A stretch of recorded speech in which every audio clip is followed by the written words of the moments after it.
Olá pessoal, hoje começa mais um vídeo dos meus comentários a respeito do livro Um Curso em Milagres e hoje começamos com o capítulo 19, Alcançar a Paz.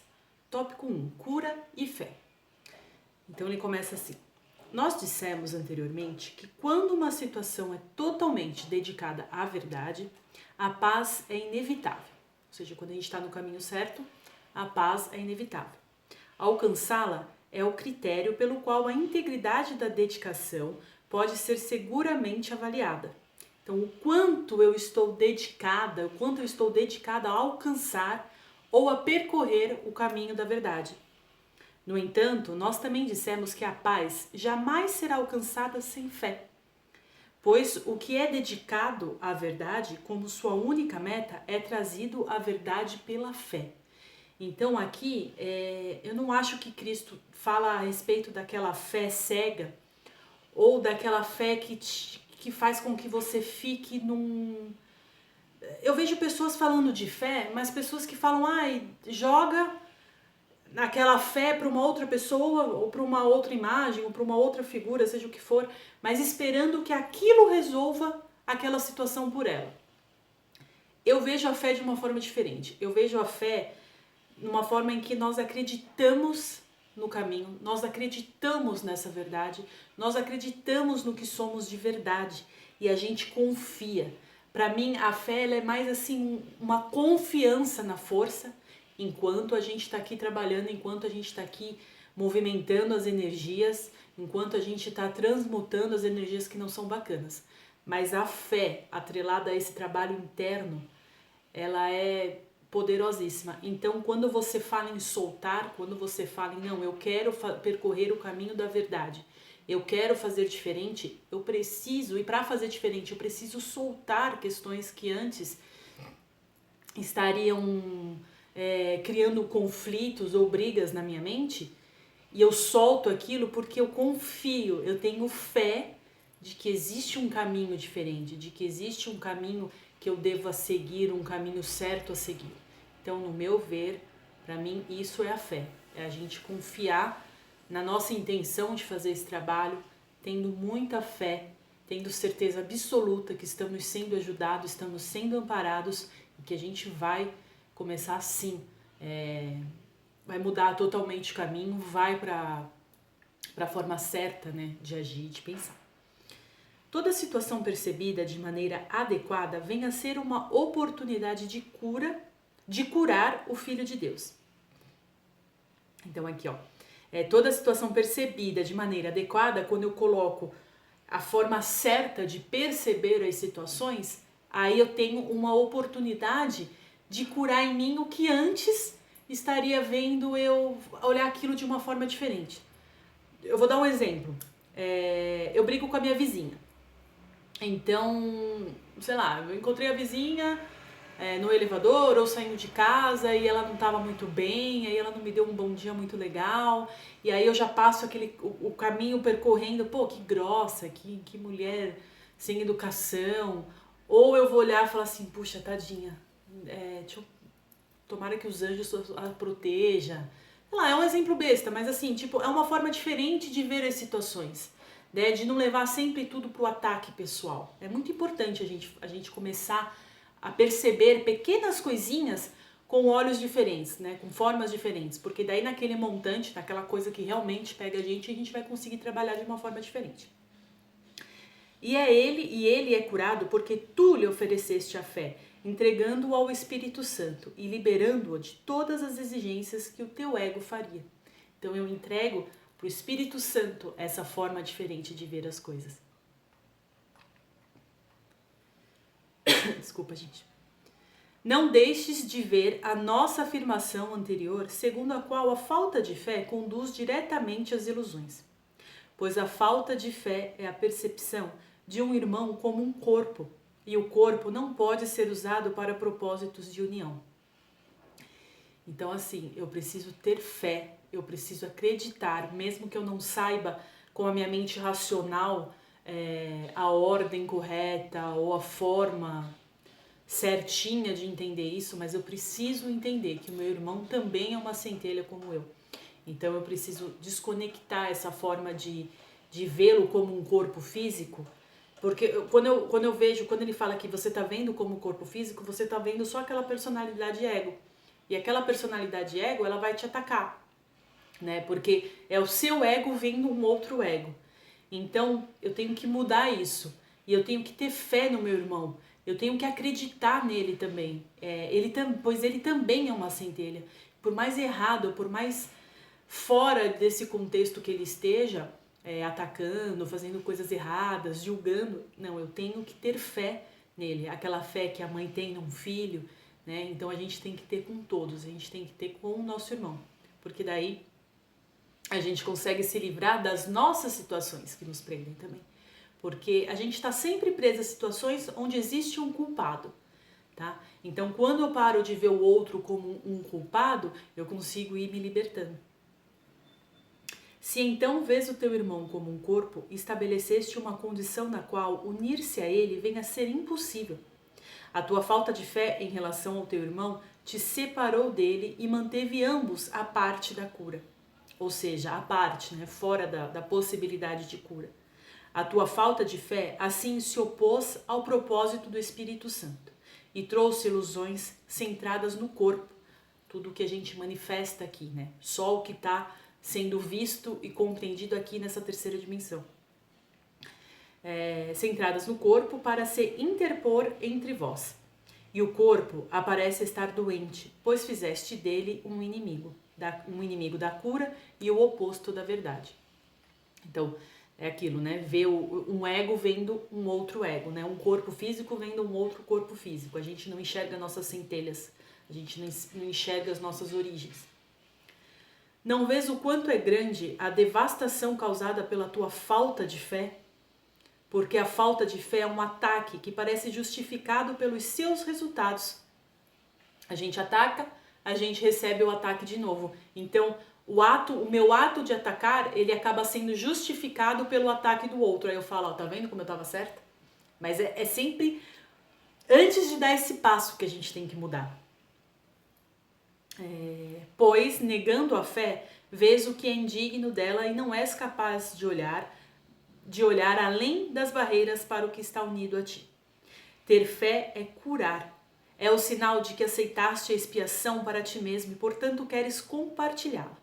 Através da fé, ofereceste a dádiva da liberdade em relação ao passado. Olha que coisa linda que tu recebeste. Não uses nada que o teu irmão tenha feito anteriormente para condená-lo agora. Livremente escolheste não ver os seus erros, olhando além de todas as barreiras entre tu e ele, e vendo a ambos como um só. E nele vês que a tua fé está plenamente justificada. Não existe justificativa para a falta de fé, mas a fé é sempre justificada.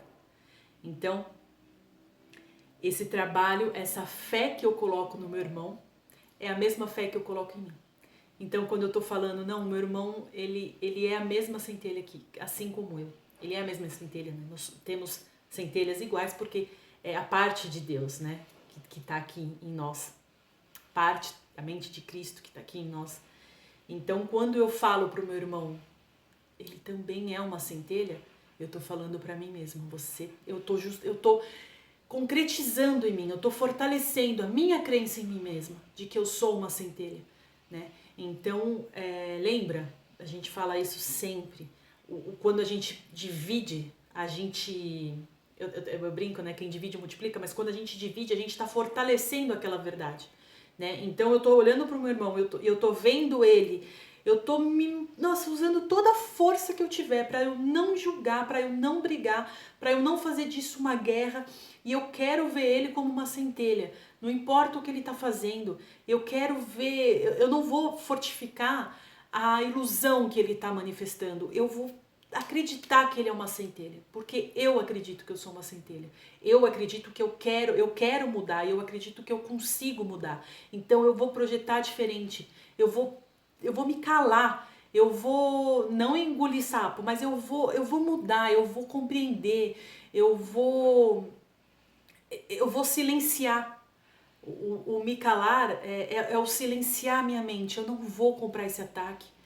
eu não vou comprar essa traição, eu não vou comprar.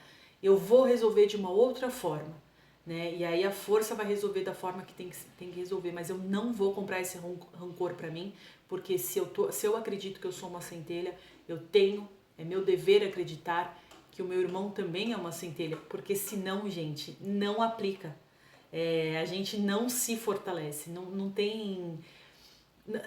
aí é que você entende quando Cristo fala, não existe meias verdades. Porque ou você aplica ela absoluto em você, e para você aplicar ela em absoluto em você, você tem que aplicar no outro também. Então, com os mesmos olhos que você se vê, você deve ver o outro também.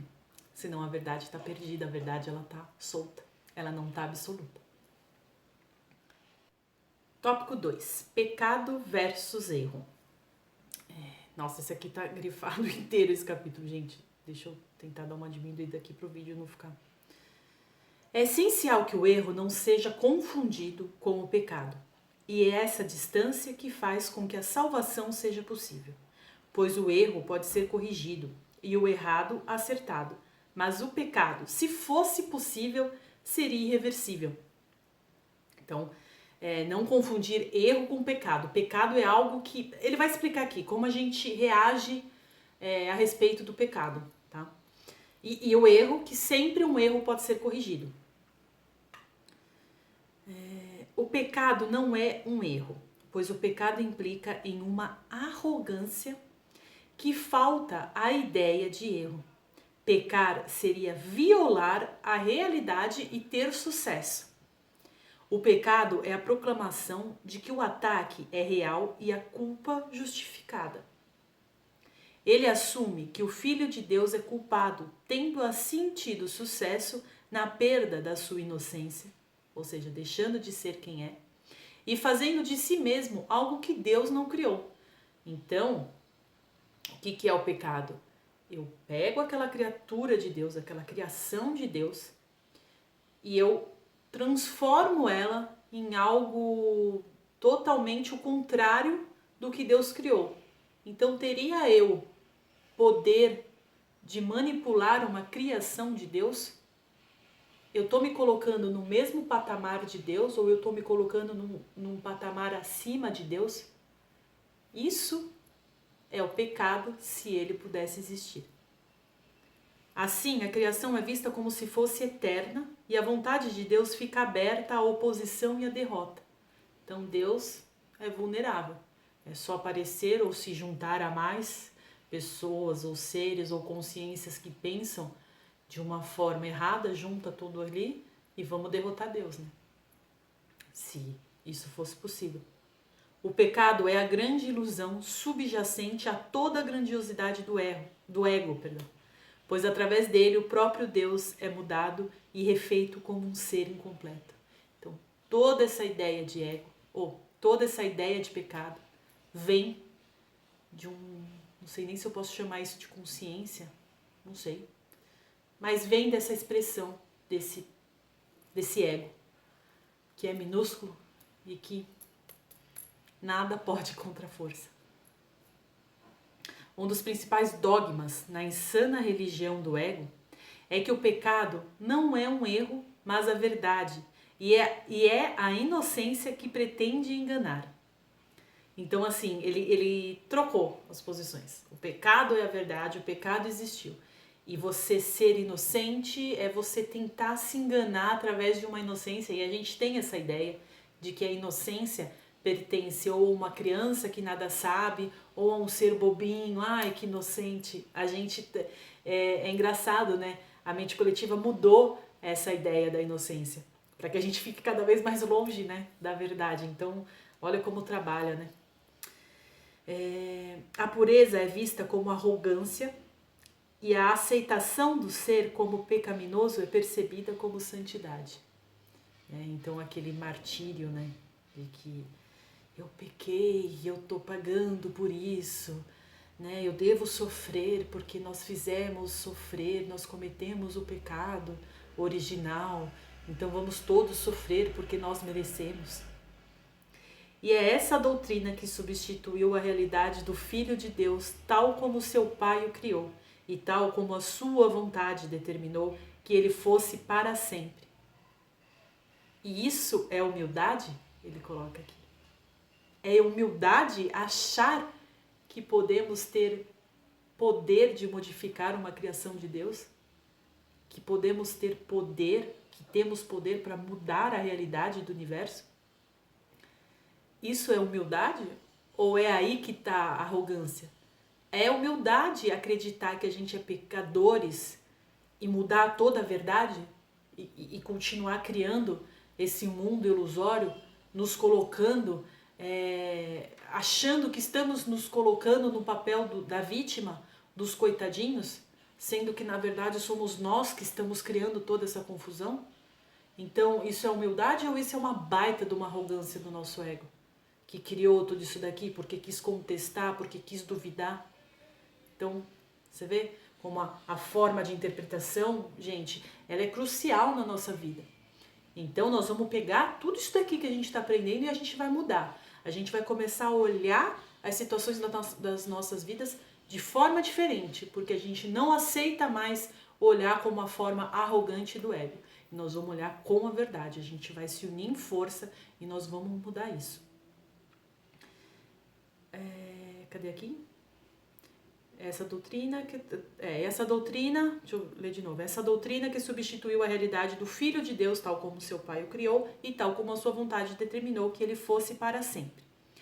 Ou, ao contrário, é uma tentativa de arrancar a criação da verdade e mantê-la separada, né? Então, assim, é humildade? Ou é uma tentativa de transformar a verdade em uma ilusão e nos manter separados? Talvez sejas tentado a concordar com o ego no sentido de achar que é muito melhor ser pecador do que estar equivocado. Mas pensa com cuidado antes de te permitires tomar essa decisão. Não a abordes levianamente, pois é a decisão entre o inferno ou o céu. Gente, chega a ser bizarro, mas a gente tende a preferir acreditar, continuar a acreditar nessa ideia toda de pecado, a continuar acreditando no ego, do que assumir que fizemos uma besteira enorme e que estamos errados. Então, olha aonde vai a força do ego, né? Quando a gente deixa, quando a gente dá poder para ele. A gente se torna arrogante num ponto de preferir continuar errado do que assumir o erro e trabalhar para corrigi-lo. Tópico 3. A irrealidade do pecado. No tempo, o Espírito Santo vê claramente que o Filho de Deus pode cometer equívocos. Nisso compartilhas a sua visão. Sua com S maiúsculo. Visão do Espírito Santo. No entanto, não compartilhas o seu reconhecimento da diferença entre tempo e eternidade. E quando a correção está completa, o tempo é eternidade.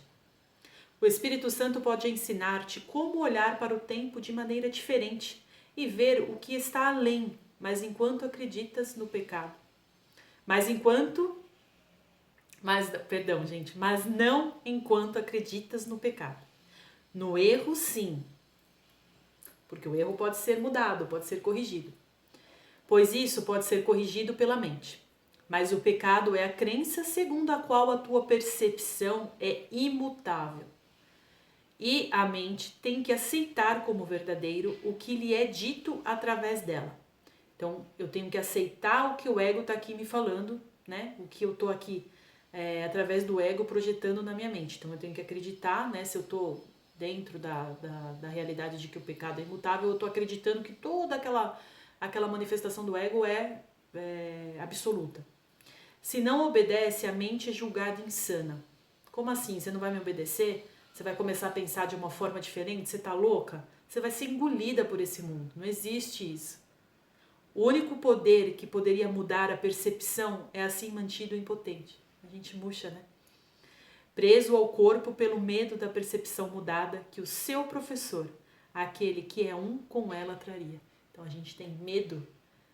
Se eu assumir que eu errei, se eu assumir que eu estou agindo errado, o que eu vou ter que fazer? O que eu vou ter que pagar para corrigir esse erro? Meu Deus, a minha vida vai ser destruída.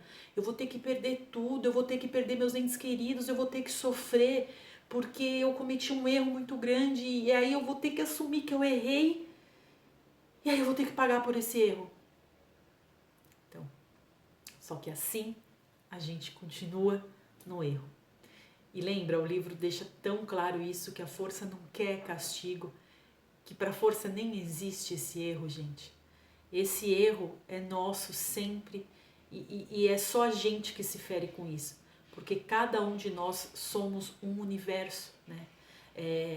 A nossa vida é uma projeção da nossa mente. Tem, se eu não me engano, não sei se é daqui um capítulo ou no outro ainda, a gente vai falar muito sobre isso e o quanto me marcou isso, assim. A gente já sabe, mas quando a gente absorve isso, sabe? A minha vida pessoal, ela é uma manifestação da minha mente. Então, se eu continuar acreditando que eu vou ter que pagar muito caro para começar a andar pelo caminho correto, eu só vou sofrer e eu vou travar a minha evolução. E isso sim vai me trazer sofrimento. Mas quando eu reconheço isso e quando eu acredito, porque eu sei que um erro pode ser corrigido, eu vou ter cada vez mais força interna para ir vendo os pontos em que eu preciso mudar. E aí eu vou mudando a minha forma de pensar, eu vou me forçando a ser amorosa, eu vou me forçando a ser uma pessoa boa, uma pessoa que compreende, uma pessoa que não quer atacar. É a nossa intenção que vai nos dar força. Porque se deixar, o ego mesmo, quando vê um sinal de mudança, começa a fortificar na gente esse padrão de pensamento, tá? Porque aquilo que nós mesmos criamos não quer ser descriado, não quer ser transmutado, porque também está com medo do que pode vir a acontecer. Então olha que ao mesmo tempo parece meio maluco, mas ao mesmo tempo faz todo sentido se a gente for analisar, né? Com toda essa bagagem que a gente vem estudando. Tópico 4. Os obstáculos à paz. À medida que a paz se estende no fundo de ti para abraçar toda a filiação e lhe dar descanso, ela encontrará muitos obstáculos. Alguns deles tu tentarás impor. Outros parecerão surgir de algum outro lugar, dos teus irmãos, de vários aspectos do mundo exterior. No entanto, a paz gentilmente irá cobri-los, estendendo-se para o que vem depois, completamente desobstruída. Então, as provações virão, porque a gente vai ter que aprender uma nova forma de agir, uma nova forma de interpretar, mas não é nessa forma, não é na forma de castigo ou de sofrimento, porque a forma de castigo ou de sofrimento, ela tá aqui, ela tá na forma como a gente vai interpretar cada situação. E estamos num planeta de expiação e prova, o tempo, ele é uma ferramenta para expiação. A gente quer retornar para casa, a gente quer voltar de onde viemos, a gente quer, seja lá onde esse viemos for, porque eu acho que a paz, para mim, ela é um estado eterno de paz interior, independente das circunstâncias exteriores que você tiver, mas claro, existem frequências muito maiores, existem lugares de frequências elevadíssimas, é para lá que a gente deseja ir, ou é no que a gente quer transformar isso aqui. A gente precisa aprender. E como que a gente vai aprender? Exercitando. Então eu não chamo de tipo provas de sofrimento ou disso, eu chamo de exercícios. Então vamos mudar a forma de ver isso, de compreender. Putz, apareceu uma situação difícil ali? Ótimo, oportunidade para eu exercitar aquilo que eu tô falando, que eu tô aprendendo. Porque senão é muito bonito, né? Assiste um vídeo ou eu venho aqui, pego essa ferramenta maravilhosa que te faz falar bonito, porque ele é completo, né?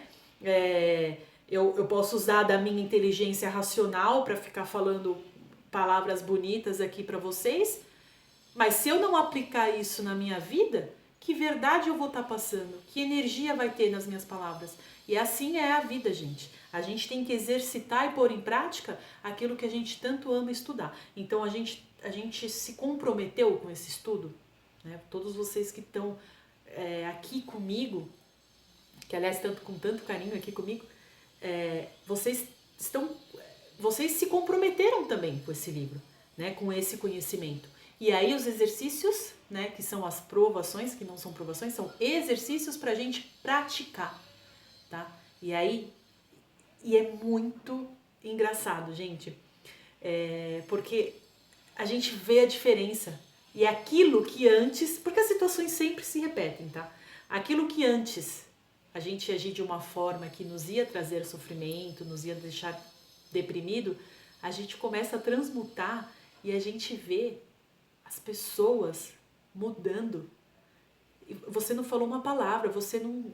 nada. As pessoas mudam e aquilo se harmoniza, como você... Às vezes a gente sabe que o caminho certo seria de uma outra forma, mas a gente não vai brigar, a gente não vai guerrear, e aquilo acaba acontecendo melhor ainda, de uma forma melhor ainda que a gente nem esperava.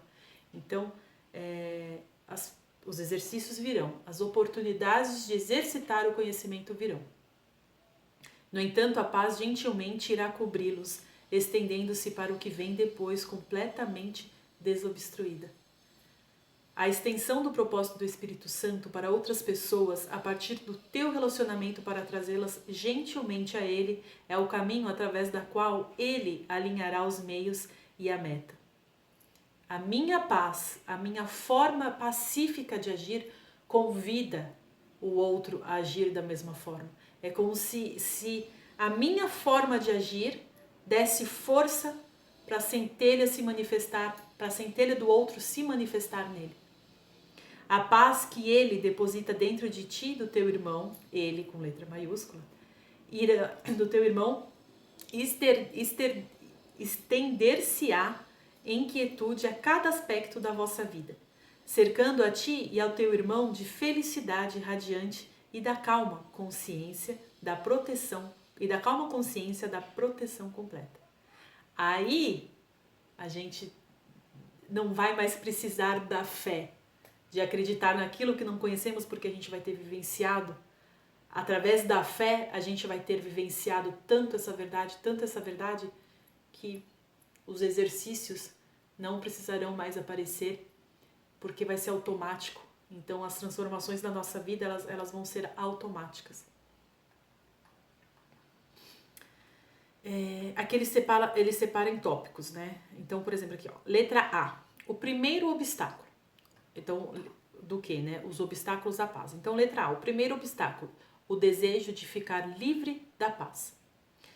O primeiro obstáculo através da qual a paz tem que fluir é o teu desejo de ficar livre dela. Como assim desejo de ficar livre da paz? Vamos lá. Pois ela não pode se estender a não ser que tu a conserves. És o centro a partir da qual ela se irradia para fora, para chamar os outros para dentro. És a sua casa, a sua morada tranquila, a partir da qual ela alcança gentilmente o exterior, mas sem jamais te deixar. Se queres deixá-la sem lar, como poderia ela habitar dentro do Filho de Deus? A paz, ela começa no interior de cada um de nós. Quando a gente se interioriza com isso, quando a gente se encontra com esse sentimento que está aqui dentro, por que a paz? Ela só vai se manifestar se a gente fazer a conexão, se a gente chamar por ela e se a gente exercitar, né, através de ferramentas que a gente sabe que a gente vai encontrar paz, ela vai se fazendo cada vez mais presente. E cada vez mais fortificada em nós, ela irradia para o outro. Sem deixar essa casa, mas se expandindo. Por que irias querer que a paz ficasse sem lar? O que pensas que ela tem que deixar de ter para habitar contigo?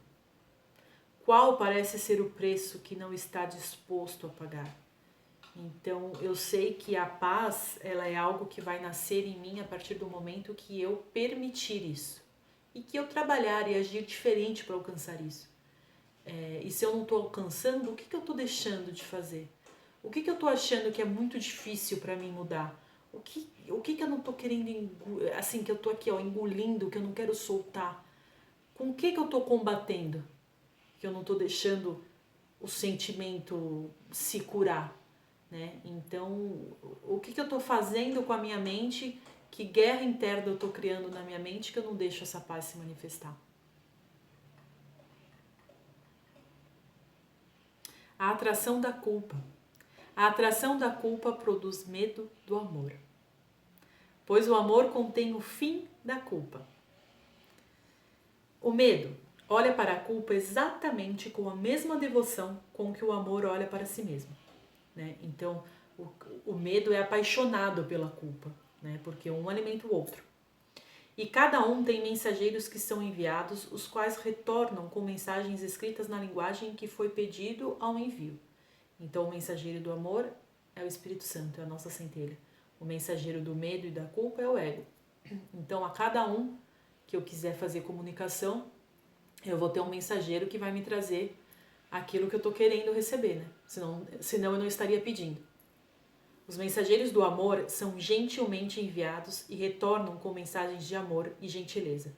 Os mensageiros do medo são brutalmente despachados para buscar culpa e valorizar toda migalha de mal e de pecado que possam achar sem perder nenhuma sob pena de morte, colocando-as respeitosamente diante do seu senhor e patrão. Então, eles trabalham arduamente, né, para nos trazer qualquer situação, qualquer vírgulazinha que eu vou usar para interpretar diferente, para interpretar racionalmente, ele vai buscar cada coisinha que a gente tiver na nossa mente para justificar uma forma odiosa de pensar, uma forma vingativa de pensar. A percepção não pode servir a dois senhores, cada um solicitando mensagens de coisas diferentes, em linguagens diferentes. Aquilo que o medo se alimentaria, o amor não vê. Então são percepções que elas serão totalmente opostas. Então são mensageiros totalmente opostos. Eles nunca vão trabalhar juntos. O amor nunca vai trabalhar com o medo. O ego nunca vai trabalhar com a nossa centelha. Aquilo que o medo exige, o amor não é sequer capaz de ver. Então tá aqui mais uma vez nos sendo colocado. Qual mensageiro você quer escutar? Fernanda, eu não quero mais escutar o ego, eu não quero mais escutar esse mensageiro, mas eu não sei como. Começa nas pequenas situações da sua vida a perceber de forma diferente, a compreender de forma diferente. Ai, minha vida tá super parada, eu não tenho aqui nada para experimentar. Procura. Liga para alguma amiga, liga para um parente, sai na rua, vai tomar um café numa padaria e age. E tenta fazer esse exercício de olhar aos irmãos com amor. Dá um sorriso, vê uma reação. E aquele que você der o sorriso, te olhar feio, vê qual o impulso que vai sair de dentro de você. Medita nesse impulso, trabalha isso. Então são pequenas ações, a gente começa com pequenas ações até mudar as situações que pra gente são mais difíceis, mas nas pequenas situações a gente vai estar dando aqui, ó, olha, mensageiro, que mensageiro eu quero? Não, eu quero a centelha, eu quero o Espírito Santo, tá? E aí você vai desfazendo aqui a comunicação, cada vez, gradualmente você vai perdendo aqui a comunicação com o ego, porque a gente vai parar de alimentar isso, né? Letra B, o segundo obstáculo, a crença em que o corpo tem valor pelo que oferece. Nós dissemos que a paz, em primeiro lugar, tem que superar o obstáculo do teu desejo de ficar livre dela. Então, o quanto eu estou querendo a paz, o quanto eu quero mudar, né? E o quanto eu estou com medo de encarar essa paz, porque eu acho que eu vou ter que remexer em coisas que eu não vou conseguir lidar, ou enquanto eu ainda estiver me colocando no papel de vítima, ou quanto realmente eu estou me sentindo culpado e eu acho que aquilo eu vou ter que pagar por aquilo. Onde a atração da culpa domina, a paz não é querida. O segundo obstáculo pelo qual a paz tem que fluir é estreitamente relacionado com o primeiro. É a crença segundo a qual o corpo tem valor pelo que oferece, pois aqui se faz com que a atração da culpa seja manifestada no corpo e vista nele. O que é se ver como um corpo? se ver como um corpo é acreditar que eu sou isso aqui. Eu sou essa personalidade manifestada, essa personalidade Fernanda aqui manifestada. E aí eu não me vejo no que eu sou em essência, no que somos em essência. Uma centelha divina, uma parte da mente de Deus, tá? Então, se eu não me vejo assim, o que é uma parte da mente de Deus? O que é uma centelha divina? É uma energia, uma consciência que ela jamais pode ser atacada, porque ela é protegida por Deus. Ela jamais pode errar, porque ela é feita com o amor de Deus, né? Ela não tem sentimentos ruins, ela não tem dúvidas, ela tem certeza do que ela é. E a paz, ela habita em paz, né? São esses elementos, o amor, a paz, a fraternidade, são esses os elementos que constituem uma centelha divina, uma parte da mente de Deus, porque é o que constitui Deus. Então, me ver como um corpo físico é não me ver como eu sou em verdade. Então, quando eu me vejo como um corpo físico, aí sim eu sou capaz de pecar, eu sou capaz de errar, eu sou capaz de ser atacada, né? E aí não tem como a paz habitar dentro dessa sujeira toda aqui, né? Porque aí eu tenho as questões que eu preciso resolver de formas agressivas ou sofridas, por aí vai. Os mensageiros do Espírito Santo são enviados para muito além do corpo, chamando a mente para se unir em comunhão santa e estar em paz. São apenas os mensageiros do medo que vêm no corpo, pois buscam aquilo que pode sofrer, os egos, né? É um ego olhando para outro ego. É um sacrifício ser removido daquilo que pode sofrer? O Espírito Santo não exige de ti que sacrifiques a esperança do prazer do corpo. Ele não tem nenhuma esperança de prazer. Mas também não pode trazer a ti o medo da dor. A dor é o único sacrifício que o Espírito Santo pede e esse ele quer remover. Ou seja, ele quer que a gente sacrifique, que a gente dê essa dor para ele resolver. E a gente, de vez soltar isso, quantos indícios do soltar, da gente aprender a soltar, né? Olha como tem tudo a ver. Então eu solto aquela dor, eu solto aquele sofrimento, eu solto aquele problema, entrego esse sacrifício de soltar essa coisa tão ruim para a centelha criar, para a centelha curar. E ela cura. É aí que a vida anda. É aí que quando o professor bate muito na tecla do soltar, né? É aí que quando o taoísmo fala do soltar, é esse o exercício. Você sacrifica aquilo que está te fazendo sofrer, você para de pensar, você jogou isso para fora e a centelha resolve. A atração da dor. A gente falou sobre a atração da culpa e qual é a atração da dor. A tua pequena parte é apenas dar ao Espírito Santo toda a ideia de sacrifício, soltar, e aceitar a paz que ele te dá em seu lugar. A gente já falou lá em cima. Letra C. O terceiro obstáculo, a atração da morte. A ti e ao teu irmão, em cujo relacionamento especial o Espírito Santo entrou, é dado liberar e ser liberado da dedicação à morte, pois isso vos foi oferecido e vós aceitaste. Então a gente cultua a ideia da morte, né? A gente acredita que que um dia vamos morrer, que um dia deixaremos de existir, deixaremos de ser o que somos, né? No entanto, ainda tem que aprender mais a respeito dessa estranha devoção, pois ela contém o terceiro obstáculo através do qual a paz tem que fluir. Ninguém pode morrer, a não ser que escolha a morte. O que parece ser o medo da morte é realmente a sua atração. A culpa também é temida e temível. No entanto, ela não exerce absolutamente nenhum controle a não ser sobre aqueles que são atraídos por ela e a buscam. O mesmo se dá com a morte, feita pelo ego. A sua sombra escura cai sobre todas as coisas vivas, porque o ego é o inimigo da vida. Então essa ideia de morte é mais uma façanha do nosso ego para que a gente se fortaleça em ideias erradas, né? Então a gente passa a vida vivendo com medo da morte, de vez vivê-la com amor. né? Então a gente acredita que um dia tudo vai acabar e aí quem for bonzinho vai para o céu, quem não for vai para o inferno, ou nem isso, a gente acha que a gente vai acabar e pronto, né? E isso só faz com que a gente fortaleça cada vez mais essa mente, essa forma egóica de pensar. É até engraçado, porque se a gente pensar que um dia a gente pode acabar, é também uma arrogância, né? Como que eu posso acabar se não fui eu que me criei, se eu fui criada pelo Criador de tudo, né? Essa energia tão forte, será que eu posso acabar um dia? Será que ele iria criar seres que depois iriam morrer?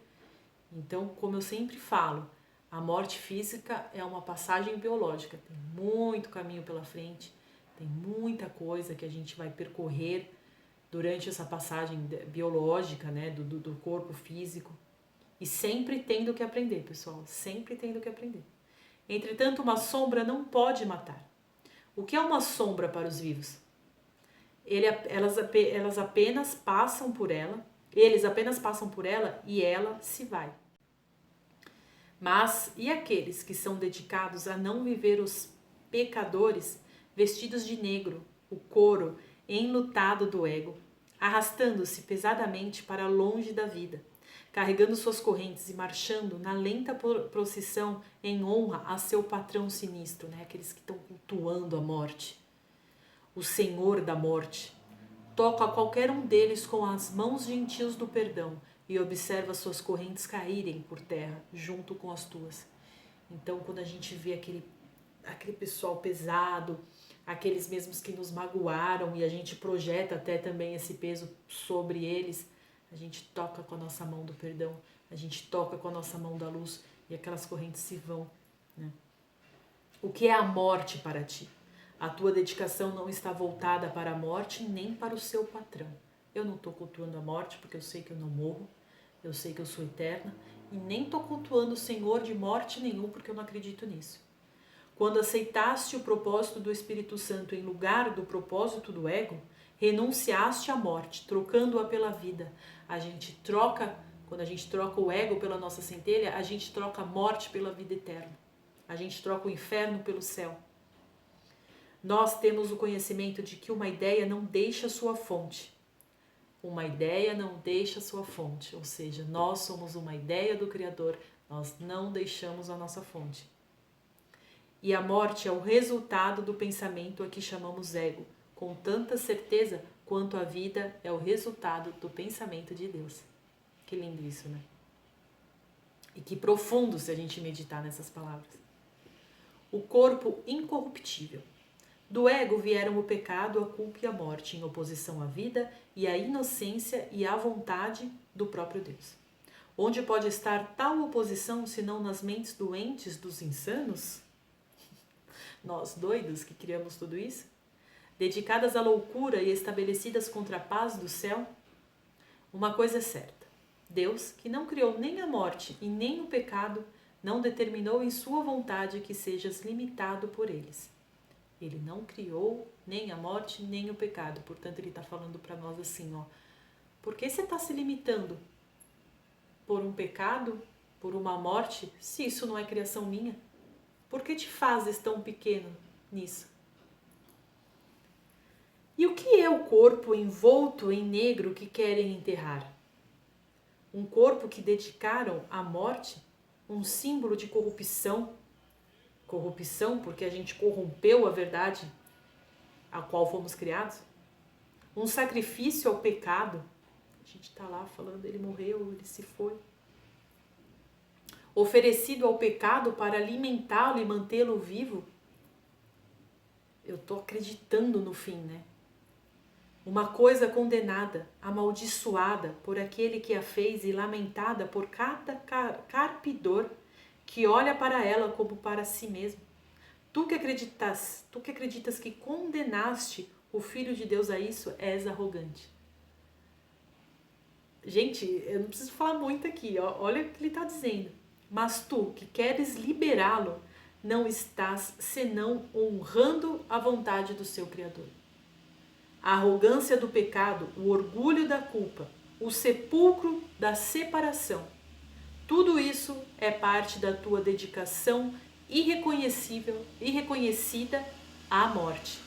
Ou seja, toda essa forma errada que a gente vem vendo, que a gente vem vivenciando a vida, é a forma que o ego encontrou de fazer essa dedicação à morte, ou seja, a gente se dedica a acreditar no fim.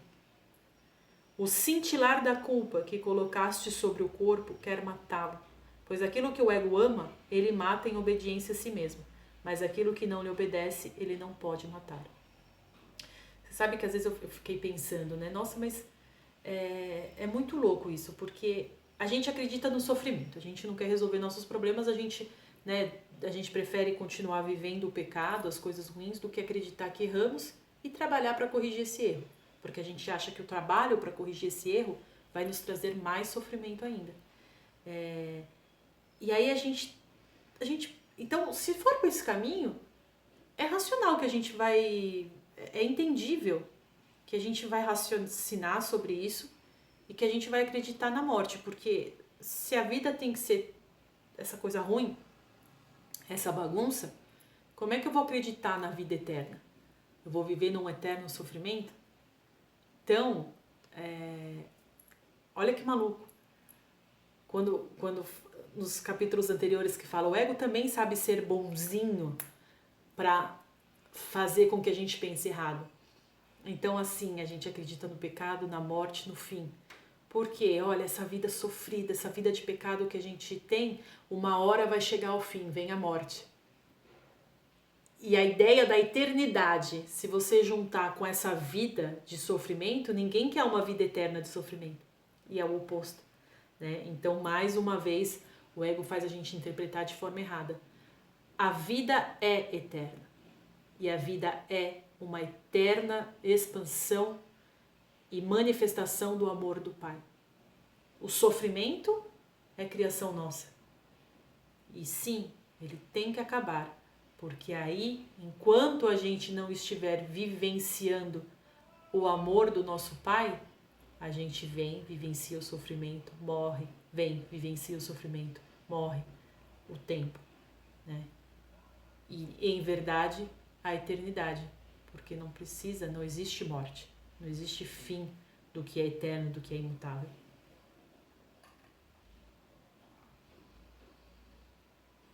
Quando qualquer coisa te parece ser uma fonte de medo, quando qualquer situação te afeta aterroradamente e faz o teu corpo tremer e o suor frio do medo se abate sobre ele, lembra-te que isso sempre se dá por uma razão.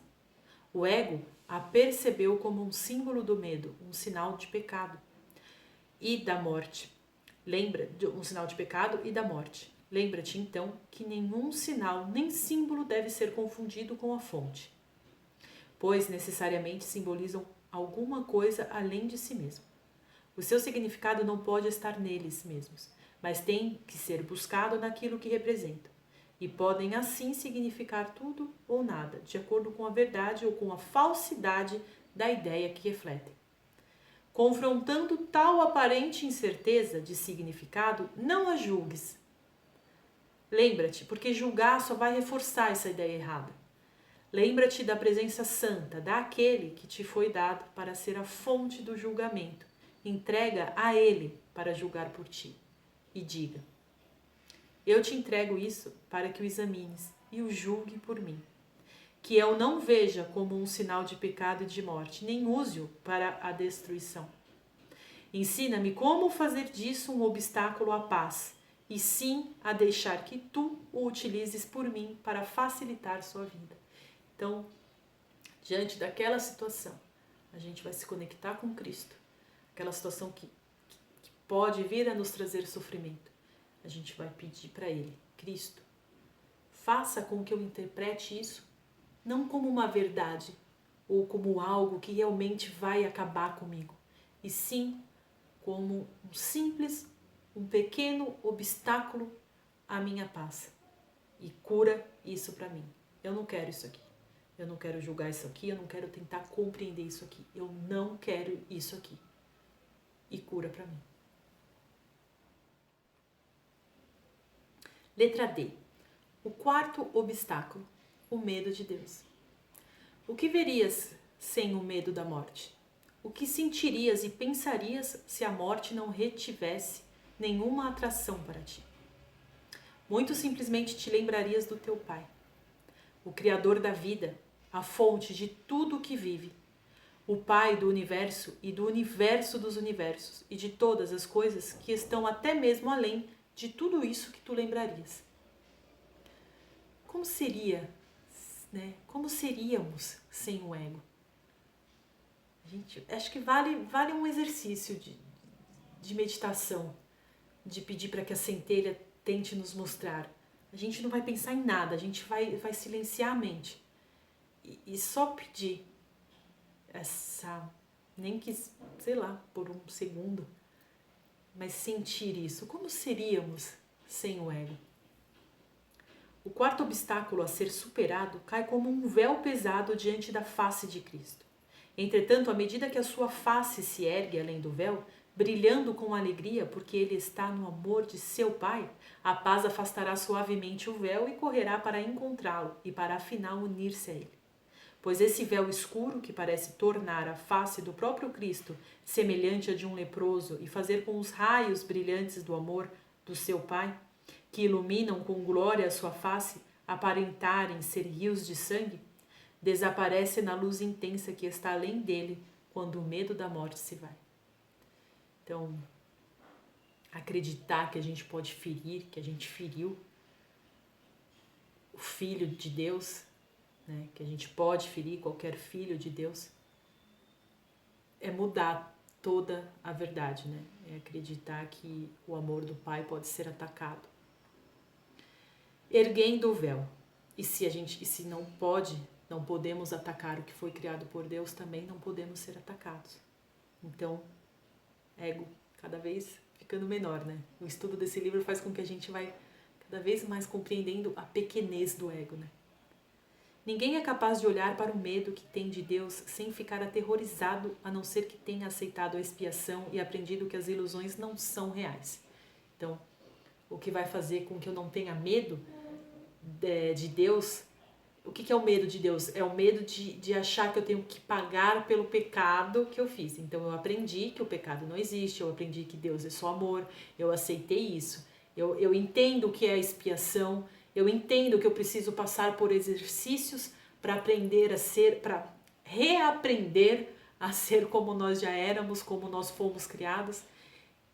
Então, não tem como eu não amar Deus e não ver com Deus como nosso Pai, o nosso melhor amigo, o nosso tudo, né? A gente é parte dele, Deus é o nosso tudo. Ninguém pode ficar diante desse obstáculo sozinho, pois não poderia ir muito longe a não ser que seu irmão caminhe a seu lado. E ninguém ousaria encará-lo sem o perdão completo do seu irmão em seu próprio coração. Eu não vou chegar diante a Deus carregando mágoas ainda, porque eu não serei ainda digna dele se eu estiver carregando mágoas dos meus irmãos.